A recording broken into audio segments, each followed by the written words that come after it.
যে আওয়াজটি শুনে তা হচ্ছে ইন্না লিল্লাহি ওয়া ইন্না ইলাইহি রাজিউন। শুরুতেই মৃত ব্যক্তি বুঝতে পারে না সে মারা গেছে। সে মনে করে যে সে তার মৃত্যুর স্বপ্ন দেখছে। সে কাঁদছে, তাকে গোসল করানো হচ্ছে, নিজেকে কাঠ ছড়া করেছে, নিজেকে পরিষ্কার করানো হচ্ছে, গোসল করানো হচ্ছে, কবর নামানো হচ্ছে। যখন তার দেহের উপরে বাঁশের কঞ্চি আর মাটির স্তূপ পড়তে থাকে তখন তার স্বপ্নভঙ্গ হয়।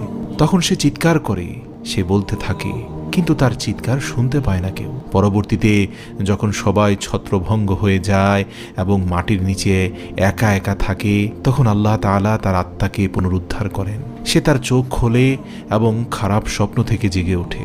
প্রথমে সে খুশি এবং কৃতজ্ঞ যে মহান প্রভু তাকে যা দেখিয়েছিলেন তা কেবলমাত্র একটি স্বপ্ন ছিল, আর কিছু না, এবং এখন সে ঘুম থেকে জেগে উঠেছে।